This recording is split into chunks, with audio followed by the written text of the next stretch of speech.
وأحسن منك لم تر قط عيني وأجمل منك لم تلد النساء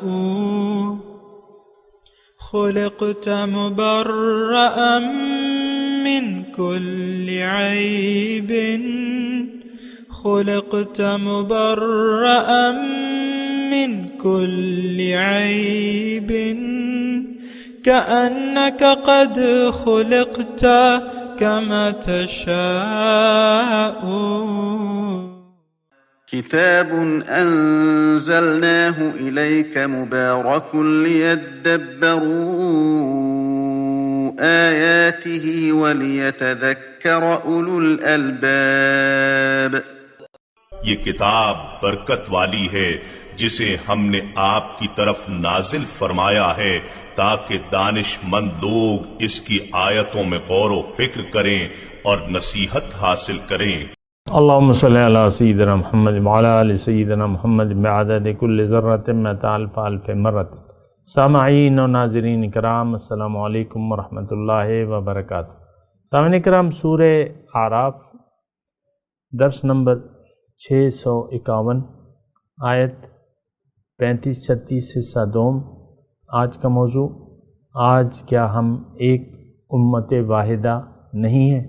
اس کے ساتھ آج کے سبق کا آغاز کرتے ہیں. سب سے پہلے گزشتہ سبق کا اعادہ ہوگا. اعوذ باللہ من الشیطان الرجیم. پناہ مانگتا ہوں میں اللہ کی شیطان مردود سے.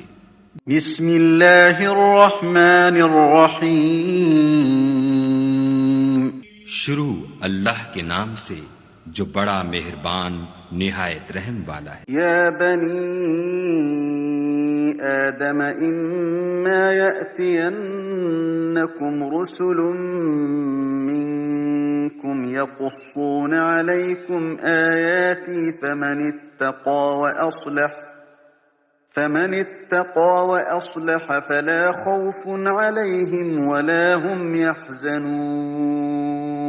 اے بنی آدم، ہم تم کو یہ نصیحت ہمیشہ کرتے رہے ہیں کہ جب ہمارے پیغمبر تمہارے پاس آیا کریں اور ہماری آیتیں تم کو سنایا کریں تو ان پر ایمان لایا کرو کہ جو شخص ان پر ایمان لا کر خدا سے ڈرتا رہے گا اور اپنی حالت درست رکھے گا تو ایسے لوگوں کو نہ کچھ خوف ہوگا اور نہ وہ غمناک ہوں گے. والذین کذبوا بآیاتنا واستکبروا عنها اولئک اصحاب النار هم فیها خالدون. اور جنہوں نے ہماری آیتوں کو جھٹلایا اور ان سے سرتابی کی وہی دوزخی ہیں کہ ہمیشہ اس میں جلتے رہیں گے. سامعین کرام، سورہ اعراف آیت نمبر 35.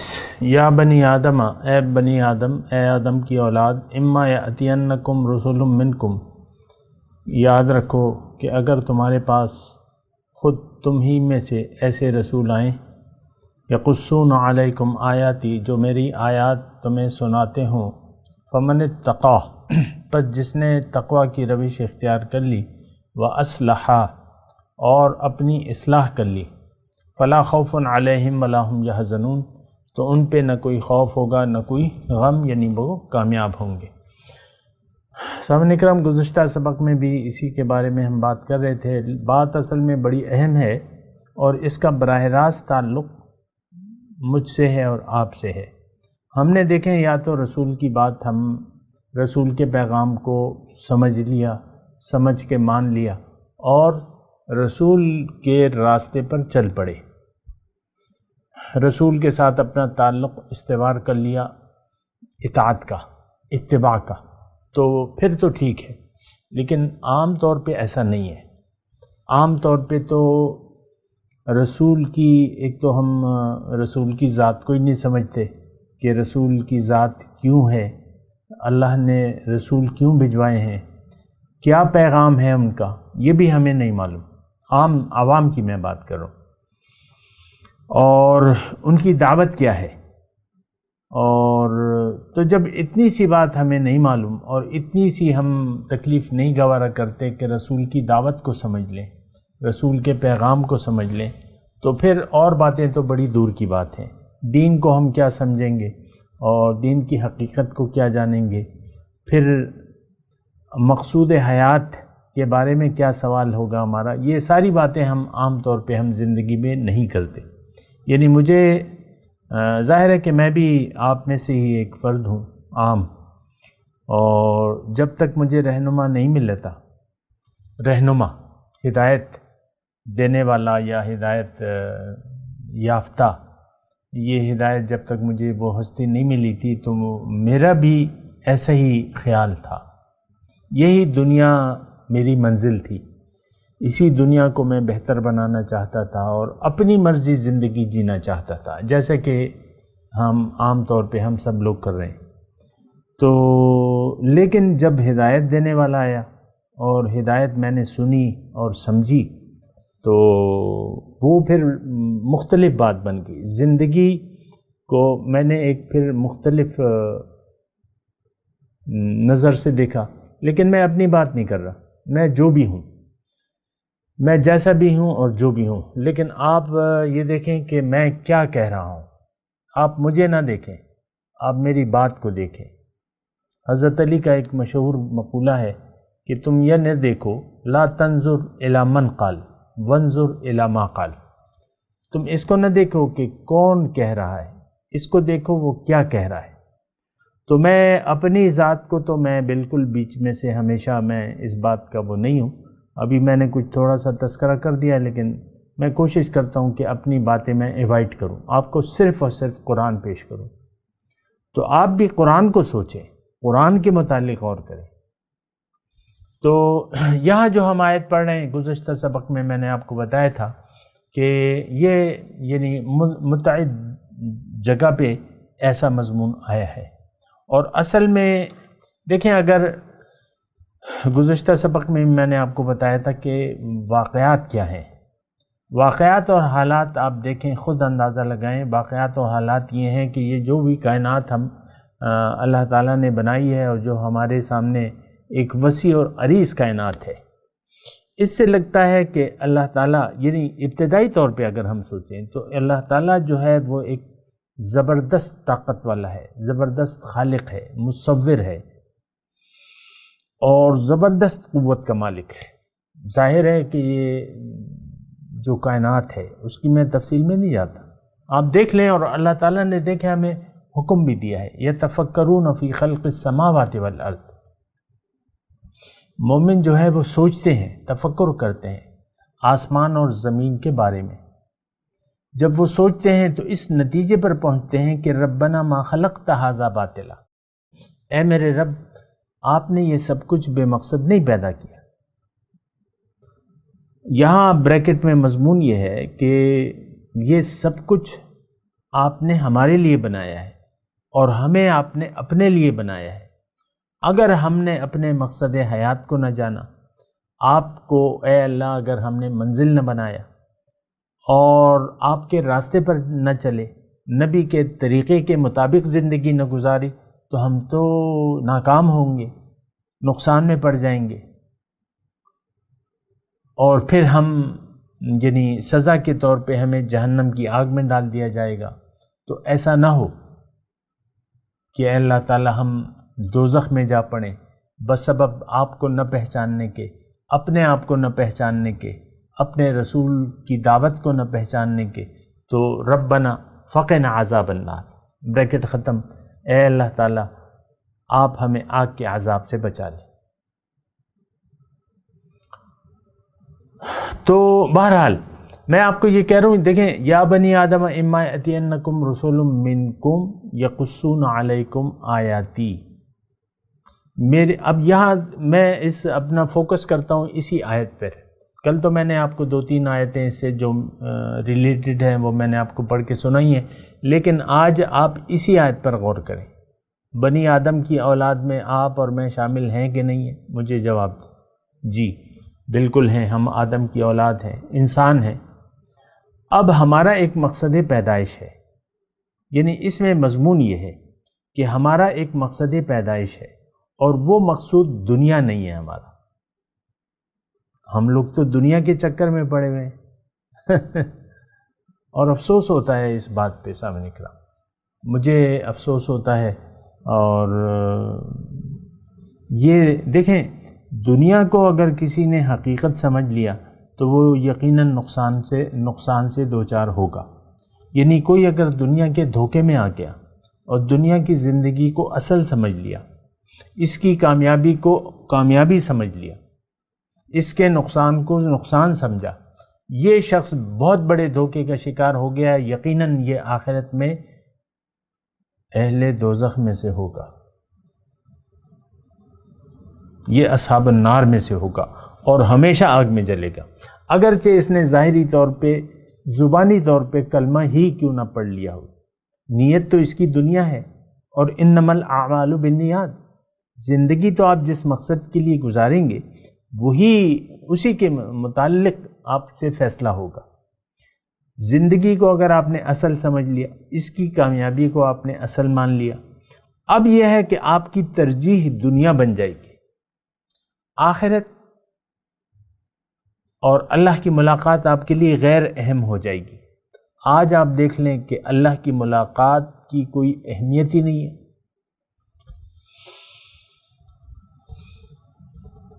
ہماری نظر میں اللہ کی ملاقات کی کوئی اہمیت نہیں ہے، حالانکہ یہ دنیا کیا ہے؟ یہ تو اللہ کی ملاقات کی تیاری کی جگہ کا نام ہے۔ جنت کیا ہے؟ اللہ کی ملاقات کی جگہ کا نام ہے۔ دنیا تیاری ہے اور آخرت میں ملاقات ڈن ہے ہماری، سبحان اللہ۔ اور یہ دنیا کی زندگی تو بس محض یعنی چند روزہ متاع الغرور اللہ تعالیٰ نے اسے فرمائے، دھوکے کا سامان ہے۔ آپ دیکھ لیں میری اس سفید داڑھی کو، اب ظاہر ہے کہ میں نے یہ داڑھی سفید ہونے میں 64 سال لگ گئے میرے، لیکن مجھے ایسا ہے کہ یہ ایسا لگ رہا ہے کہ یہ کل ہی کی بات ہے۔ آپ اپنی عمروں کو دیکھ لیں، آپ خود اندازہ لگا لیں اپنی عمر کا، تو عمر جتنی بھی ہو کٹ جاتی ہے اور پتہ نہیں چلتا۔ اب مسئلہ تو اس زندگی کا بھی ہے، یہ بات میں ہمیشہ آپ سے کہتا ہوں کہ اگر آپ نے اپنے مقصود حیات کو نظر انداز کر کے زندگی گزاری تو آپ سکون اور چین کا سانس نہیں لے سکیں گے۔ ہاں، اس کا ذمہ دار اپنے حالات زمانہ کو ٹھہرائیں گے۔ میں غریب ہوں، غریب پیدا ہوا ہوں، اور بس یہ نیستی ہے، میری کمزوری ہے اور بیماریاں ہیں، اور بس آپ اسی وجہ سے آپ پریشان رہیں گے۔ پاؤں میں درد رہتا ہے، جسم میں درد رہتا ہے، یہ وہ، بس آپ ساری زندگی روتے رہیں گے، پریشانیوں کا شکار رہیں گے۔ اصل مسئلہ تو آپ کی روح کا ہے۔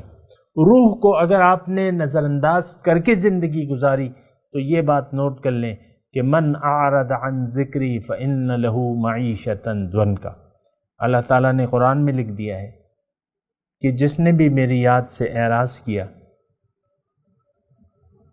تو اس کی زندگی میں اس پر تنگ کر دوں گا۔ یہ ایک نیچرلی بات ہے۔ آپ نے دنیا کو پسند کر لیا اور دنیا میں سکون نہیں ہے، سکون تو یاد الہی میں ہے۔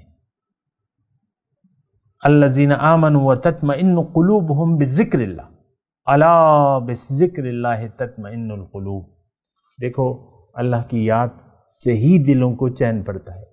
تو پہلا مرحلہ تو زندگی میں ہے کہ آپ یہ نوٹ کر لیں کہ آپ سکون، چین اور خوشی کا سانس آپ یہاں نہیں لے سکیں گے۔ جو بھی خوشیاں ہوں گی وہ عارضی ہوں گی۔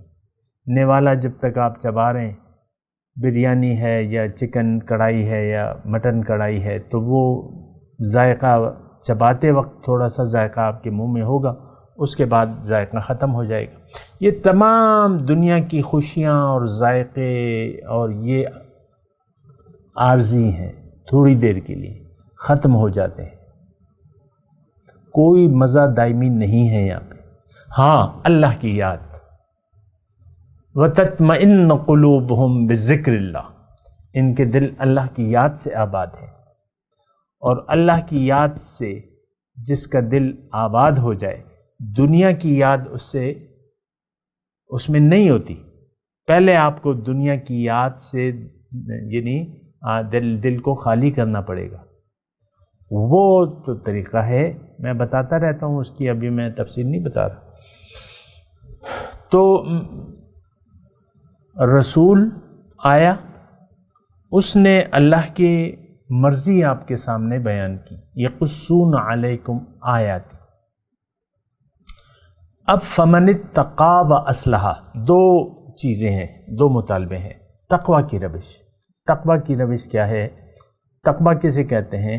تقوی کا مطلب بچنا۔ تقوی، جو کوئی اللہ کی نافرمانی سے بچے گا اور نافرمانی کی صورت میں اللہ کے عذاب سے بچنے کی کوشش کرے گا، یہ تقوی ہے۔ اور تقوی کا دوسرا معنی احتیاط ہے۔ تقوی کا مطلب بچنا، اور بچنا یعنی یہ اور احتیاط یہ مترادف ہیں ایک دوسرے کے، ہم معنی لفظ ہیں۔ اگر آپ بچ رہے ہیں تو اس کا مطلب یہ ہے کہ آپ احتیاط کر رہے ہیں۔ تقوی احتیاط کر رہے ہیں، بچ رہے ہیں، بچنا اور احتیاط کرنا۔ احتیاط، آپ سمجھ رہے ہیں نا میری بات؟ احتیاط، اگر آپ زندگی احتیاط سے گزار رہے ہیں، اس کا مطلب یہ ہے کہ آپ اللہ کی نافرمانی سے بچنے کی کوشش کر رہے ہیں۔ اس کا مطلب یہ ہے کہ نافرمانی کی صورت میں جو عذاب واقعی ہونا ہے اس سے بھی آپ بچنے کی کوشش کر رہے ہیں، تو یہ تقوی ہے۔ تو فمن اتقی، جس نے تقوی کی روش اختیار کر لی، یہ ایک روش ہوتی ہے سامعین کرام۔ اور تھوڑی سی یہاں یہ بات بھی نوٹ کر لیں، مجھے جلدی نہیں ہے اس مضمون کو ختم کرنے کے لیے، آپ فکر نہ کریں، تقوی کی روش آپ سمجھ لیں۔ تقوی کی روش کون اختیار کرے گا؟ جس کی منزل اللہ ہو، جو دنیا کو ترجیح نہ دیتا ہو، جو زندگی آخرت کی کامیابی کے لیے گزارتا ہو، تو تقوی کی روش وہ اختیار کرے گا۔ تقوی کی روش وہ شخص، یعنی اس کو یعنی تقوی کی روش کی ضرورت اس شخص کو ہے جو کہ اللہ کو اپنی منزل بنا چکا ہے۔ جس کی منزل اللہ ہی نہیں ہے، اس کو تو تقوی کا کوئی ضرورت ہی نہیں ہے۔ آج عام طور پہ آپ دیکھیں، ہم لوگ غیر متقی ہیں، غیر محتاط ہیں، غیر محتاط انداز میں زندگی گزار رہے ہیں۔ اللہ کی رضا کے حاصل ہونے یا اس کے ناراض ہونے کا ہمارا کوئی تصور نہیں ہے زندگی میں۔ یعنی جو بھی دیکھیں، میں آسان بات کر رہا ہوں، مجھے جلدی بھی نہیں ہے، آپ تقوی کی روش کو سمجھیں۔ آپ خود ہی اندازہ لگائیں کہ بھئی میں متقی ہوں کہ نہیں ہوں۔ اب متقی لوگوں کی جو بنیادی صفت ہے جو ہونی چاہیے اس میں، وہ یہ ہونی چاہیے کہ آپ اللہ کو ترجیح دے دیں، اللہ کو آپ اپنی منزل بنا لیں اور اپنا رخ اللہ کی طرف پھیر لیں۔ فاستقیموا الیہ واستغفروہ، اس کی طرف کمر باندھ دو اور معافی مانگو اس سے۔ تو اگر آپ ایسا نہیں کرنے کو تیار، یعنی اللہ کو منزل بنانے کے لیے تیار نہیں ہے، آخرت کو دنیا پر ترجیح دینے کے لیے تیار نہیں ہے، اب آپ کو تقوی کی نہ ضرورت محسوس کریں گے آپ، نہ اس کی آپ کو کوئی ضرورت ہے، اور نہ آپ تقوی کی روش اختیار کر سکتے ہیں۔ یہ ایک عام طور پہ یعنی فطری بات ہے، یہ تقوی کی روش تو پھر آپ کو ضرورت ہی نہیں رہے گی، پھر آپ کو اللہ کے راستے کی چلنے کی کوئی ضرورت ہی نہیں ہے۔ اگر دنیا آپ کی منزل ہے، ظاہر آپ کی اگر ترجیح ہے، تو پھر اللہ کے راستے کا آپ پوچھیں گے بھی نہیں۔ آپ عام طور پہ دیکھ لیں سامنے کرام کہ دین کے متعلق کوئی دین کی حقیقت کے متعلق کوئی سوال نہیں کرتا آپ سے، ایسے سوال کرنے والے نہیں ہیں۔ میرے مطلب سوشل میڈیا پہ تعلق ہے میرا، ظاہر ہے کہ یہ درس وغیرہ ہم اپلوڈ وغیرہ کرتے رہتے ہیں، آج تک کسی نے بھی یعنی تقریباً 9-10 سال ہونے والے ہیں ہمارے سوشل میڈیا کو، کوئی ایک سوال، میرے جو بیانات ہیں، ایک سوال نہیں آیا کہ بھئی مجھے تھوڑا سا آگے کی رہنمائی دیں، مجھے اور کچھ بتائیں۔ ایک کمنٹ نہیں آیا، ایک سوال نہیں آیا 9 سال میں۔ حالانکہ آپ دیکھیں ایک پوسٹ آتی ہے بیکار سی، ہزاروں کمنٹس آ جاتے ہیں اس میں، دین کی کوئی یاد ہے سبحان اللہ ماشاء اللہ کی بھرمار ہو جاتی ہے۔ تو سبحان اللہ ماشاء اللہ مطلب وہ تو ٹھیک ہے، اگر آپ کریں یا نہ کریں وہ تو ہے، جو اللہ تعالیٰ چاہتا ہے اور اللہ تعالیٰ پاک ہے اس کی تو کوئی ضرورت بھی نہیں ہے، آپ نہ بھی کہیں تو سب اللہ تعالیٰ پاک ہے۔ لیکن میں تقویٰ کی بات کر رہا ہوں۔ آپ خود دیکھیں اس میں ایک ٹیسٹ ہے، میں آپ کو بتاتا ہوں کہ تقویٰ جو ہے یہ بہت اہم صفت ہے اور ہم میں ہونی چاہیے۔ اور یہ بات بھی نوٹ کر لیں کہ جنت اللہ تعالیٰ نے متقین کے لیے تیار کی ہے۔ جنت کس نے تیار کی ہے؟ اللہ نے۔ کس کے لیے؟ متقین کے لیے۔ اعدت للمتقین، یہ اللہ تعالیٰ نے ایک جگہ نہیں گیا قرآن میں، جنت بنائی ہی اللہ تعالیٰ نے تقویٰ والوں کے لیے۔ تقویٰ والے کون لوگ ہیں؟ جو طالبان مولا ہیں، جو اللہ کے عاشق ہیں، جن کا محبوب مقصود اور مطلوب اللہ ہے، وہ متقی لوگ ہیں۔ اب ان کو جو اللہ جن کا محبوب ہے، مطلوب ہے، مقصود ہے، ان کو اب تقویٰ کی روش کی ضرورت ہے۔ یہ تقویٰ کی روش بہت اہم ہے سامعین کرام، بہت زیادہ اہم ہے، لیکن یہ صرف ان لوگوں کو تقویٰ کی منزل حاصل ہوگی جو خشی الرحمن بالغیب، جو رحمان سے بن دیکھے اس کا ڈرتے ہیں، یعنی اس کی طاقت اور حیثیت اس کا خیال رکھتے ہیں۔ انما تنذر من اتبع الذکر وخشی الرحمن بالغیب۔ تو بہرحال میں تقویٰ کی بات کر رہا ہوں۔ تقویٰ، خلاصہ کلام یہ ہے تقویٰ کے بارے میں کہ تقویٰ آپ کو حاصل نہیں ہو سکتا، آپ متقی نہیں بن سکتے اگر اللہ آپ کا محبوب نہ ہو، مطلوب نہ ہو، مقصود نہ ہو۔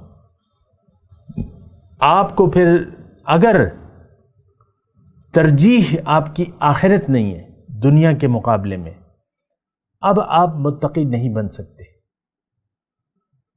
ہاں، کچھ دکھاوے کے اعمال تو آپ کر سکتے ہیں، اور جو بھی آپ کام کریں گے، یعنی اس سینیریو میں کہ اللہ نہ آپ کی منزل ہے، نہ وہ مقصود ہے آپ کا، نہ مطلوب ہے، نہ محبوب ہے، اس میں ہو سکتا ہے کہ آپ مٹھی پر داڑھی چھوڑ دیں، عورتیں شرعی پردہ کرنا شروع کر دیں، یہ ممکن ہے، آپ 5 وقت کے نمازی بن جائیں، لیکن یہ سارے اعمال بیکار ہیں، سارے اعمال، نیک اعمال بیکار ہیں، یہ ضائع ہو جائیں گے اگر آپ کی نیت میں خلوص نہیں ہے۔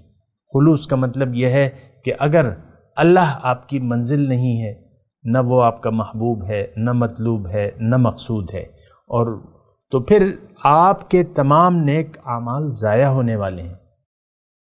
یہ بات نوٹ کر لیں، قرآن میں بالکل وضاحت سے ہے یہ بات، 1-2 جگہ نہیں ہے، اور بڑی وضاحت سے ہے۔ لیکن ہم تو قرآن تو پڑھتے نہیں ہیں، اور قرآن اگر پڑھتے بھی ہیں تو سمجھ کے نہیں پڑھتے، بس تلاوت ہو رہی ہے، سپارہ ختم ہو گیا، بند کر کے رکھ دیا، چوم چام کے رکھ دیا، بس۔ قرآن ہم سمجھنے کی ضرورت ہی محسوس نہیں کرتے۔ جو شرمناک رویہ ہے ہمارا قرآن پاک کے ساتھ، وہ آپ کو معلوم ہے، وہ ظاہر ہے۔ قرآن کو تو ہم نے چھوڑ دیا ہے، اور یہ شکوہ روز قیامت رسول پاک صلی اللہ علیہ وسلم اللہ تعالیٰ سے کریں گے۔ وقال الرسول یا رب ان قوم اتخذوا هذا القرآن مہجورا۔ رسول روز قیامت شکوہ کریں گے کہ یا اللہ، یہ میری کیسی قوم ہے، انہوں نے تو قرآن ہی کو چھوڑ دیا تھا۔ اگر آج یعنی یہ کیفیت جو ہے یہ آج کی ہے، ہم نے قرآن کو چھوڑ دیا ہے، اور یہ صدیاں بیت گئی ہیں، یہ صدیوں کی بات ہے سامنے کرام، آپ کو معلوم ہے سامنے کرام، سارا جو ہے یعنی دین کو تو ہم کب کا چھوڑ چکے ہیں، جو حقیقی دین ہے. باقی تو الفاظ ہیں، اور آپ دیکھ لیں فرقوں کی دنیا ہے، یہ فلانا ہے فرقہ، یہ فلانا ہے، یہ فلانا ہے، اور آپس میں ایک دوسرے کو ہم کافر اور مشرک قرار دے کے زندگی گزار رہے ہیں. دین میں تو کوئی فرقہ نہیں ہے. دین کیا ہے؟ بندگی رب، بس اطاعت رسول، بس اللہ کا حکم اور رسول کا طریقہ. ترکت فیکم امرین ان اعتصمتم لن تضلوا ابدا، کتاب اللہ و سنتی. میں تمہیں 2 چیزیں چھوڑ کے جا رہا ہوں. کتنی؟ 2. اگر تم نے اس کو مضبوطی سے تھام لیا کبھی گمراہ نہیں ہوگی. کتاب اللہ و سنتی، اللہ کی کتاب اور میرا طریقہ. اور افسوس سے میں یہ کہتا ہوں کہ یہی 2 چیزیں ہم سے رہ گئی ہیں. اس کو ہم نے ترک کر دیا، چھوڑ دیا. قرآن اور صاحب قرآن سے اپنا تعلق ہم نے ختم کر لیا ہے بڑے شرمناک طریقے سے، اور ہمارا تعلق جڑ گیا ہے دنیا سے، دنیاوی مفادات سے. اور آج ہر شخص اپنے مفادات کا طالب ہے. مفادات کے سامنے ہم نے سر جھکا دیا ہے اور بس زندگی گزار رہے ہیں. آج کا ماحول کیا ہے؟ یہ دنیا پرست لوگ ہیں، ظاہر پرست لوگ ہیں، یہ دنیا دار لوگ ہیں. دنیا داری میں یہ آگے بڑھنا چاہتے ہیں. میں اور میرے بچے، میں بھی آگے بڑھوں اور میرے بچے بھی شیطانوں کی لیڈر بن جائے.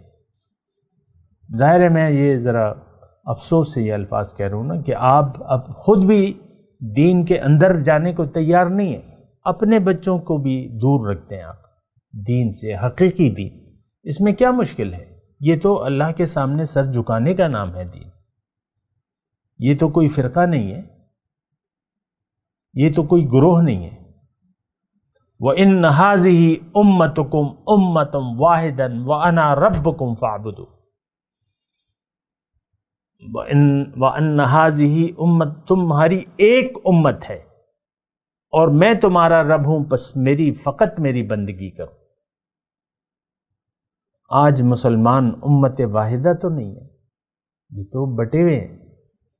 یہاں ایک گروہ ایسا ہے کہ وہ یعنی خانہ کعبہ میں جا کے امام کے پیچھے نماز پڑھنا گناہ سمجھتے ہیں. ان کی نماز ہی نہیں ہوتی ان کے خیال میں. یعنی اتنا بغض بھرا ہوا ہے، ایک دوسرے کو ہم کافر سمجھتے ہیں. حالانکہ نماز جو ہے حضور صلی اللہ علیہ وسلم فرماتے ہیں خلف کل بر و فاسق، ہر نیک و بد کے پیچھے نماز پڑھو. لیکن آپ اس کو برا بھی نہیں، اس کو کافر قرار دے رہے ہیں. امام مکہ کو، مسجد نبوی کے امام کو بھی آپ کافر قرار دے رہے ہیں، نماز ہی نہیں پڑھ رہے اس کے پیچھے. آپ دیکھ لیں ایک ایسا گروہ موجود ہے. اللہ تعالیٰ فرماتا ہے نہیں، تمہاری ایک امت ہے. وَأَنَا رَبُّكُمْ فَاعْبُدُوا، اور میں تمہارا رب ہوں، بس میری بندگی کرو. تو بات یہ ہے کہ تقوی کی میں نے آپ کو بات کی کہ تقوی کی روش جو ہے، اس میں 2 باتیں ہیں، تقوی اور اصلاح. اس پہ ہم انشاءاللہ بات کریں گے. ابھی میں تلاوت کرتا ہوں، میرے ساتھ دہرائیے. اعوذ باللہ من الشیطان الرجیم، بسم اللہ الرحمن الرحیم. یا بنی آدم اما یأتینکم رسل منکم یقصون علیکم آیاتی فمن اتقى واصلح فلا خوف علیہم ولا هم يحزنون. والذین کذبوا بآیاتنا واستکبروا عنها اولئک اصحاب النار هم فیہا خالدون. اب ان آیت کی تلاوت اور ترجمہ. اعوذ باللہ من الشیطان الرجیم. پناہ مانگتا ہوں میں اللہ کی شیطان مردود سے۔ بسم اللہ الرحمن الرحیم، شروع اللہ کے نام سے جو بڑا مہربان نہایت رحم والا ہے۔ یا بنی آدم اما یأتینکم رسل منکم یقصون علیکم آیاتی فمن اتقى وأصلح فلا خوف عليهم ولا هم يحزنون۔ اے بنی آدم، ہم تم کو یہ نصیحت ہمیشہ کرتے رہے ہیں کہ جب ہمارے پیغمبر تمہارے پاس آیا کریں اور ہماری آیتیں تم کو سنایا کریں تو ان پر ایمان لایا کرو کہ جو شخص ان پر ایمان لا کر خدا سے ڈرتا رہے گا اور اپنی حالت درست رکھے گا تو ایسے لوگوں کو نہ کچھ خوف ہوگا اور نہ وہ غمناک ہوں گے۔ والذین کذبوا بآیاتنا واستکبروا عنها اولئک اصحاب النار هم فیها خالدون۔ اور جنہوں نے ہماری آیتوں کو جھٹلایا اور ان سے سرتابی کی وہی دوزخی ہیں کہ ہمیشہ اس میں جلتے رہیں گے۔ سامعین کرام، اس کے ساتھ آج کے درس کا وقت اختتام کو پہنچا۔ اگلے درس میں انشاءاللہ ملاقات ہوگی۔ وآخر دعوانا ان الحمدللہ رب العالمین۔ مولایا صلی وسلم دائما ابدا على حبیبک خیر الخلق کلہم۔